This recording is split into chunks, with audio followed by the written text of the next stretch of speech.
আমাৰ বিদ্যালয়খনৰ নাম হ'ল চেপেনাকুবা প্ৰাথমিক বিদ্যালয়। সমস্যা মানে এতিয়া বহুত ডাঙৰ সমস্যাই হৈছে। আমাৰ ধৰক আগতে দুগৰাকী বাইদেউ আছিলে। প্ৰধান শিক্ষয়িত্ৰী বাইদেউ নৱেম্বৰ মাহত ৰিটায়াৰ হৈছে 30 তাৰিখে, আৰু তাৰপিছত সহকাৰী শিক্ষয়িত্ৰীগৰাকী জানুৱাৰী 31 তাৰিখে ৰিটায়াৰ হৈছে। এতিয়া মই ধৰক অকলশৰীয়া আৰু অকলে গোটেইখিনি চোৱা চিতা কৰিবলগীয়া হৈছে। সেইকাৰণে অলপ অসুবিধা কৰিছোঁ অসুবিধাত। অফিচৰ লগত যোগাযোগ কৰিছোঁ, বিঅ' ছাৰকো জনাইছোঁ। ছাৰে সোনকালে ব্যৱস্থা কৰি দিম বুলি কৈছে। এতিয়া কি হয় আৰু। আমাৰ কাজিৰঙাৰ এখন যিখন প্ৰাথমিক বিদ্যালয় চেপেনাকুবাত অৱস্থিত 7 নং চেপেনাকুবা প্ৰাথমিক বিদ্যালয় বুলি জনা যায়।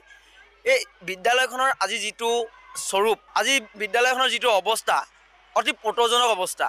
আজি চাওক, আমি ভালদৰে জানো যে আজি নতুনকৈ যিটো আইন উলিয়াইছে বা শিক্ষা বিভাগৰ এটা নিয়মাৱলী কৰিছে যে 30জনৰ শিক্ষাৰ্থীৰ পৰিৱৰ্তে এজনকৈ শিক্ষক বা শিক্ষয়িত্ৰী ইয়াত দিয়া হয়।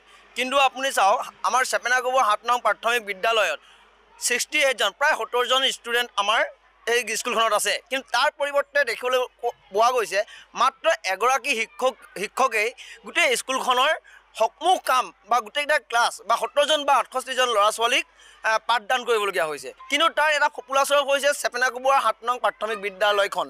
ইয়াত মাত্ৰ এজন শিক্ষয়িত্ৰীয়ে তেখেতে নিজৰ অফিচিয়েলি কামবিলাক, হেডমাষ্টৰণীগৰাকীয়ে তেখেতৰ নিজৰ অফিচিয়েলি কামবিলাকো কৰিবলগীয়া হৈছে। অন্য হাতেদি আপোনাৰ 5টাকৈ ক্লাছ 68জন ল'ৰা ছোৱালীক পাঠদানো কৰিবলগীয়া হৈছে।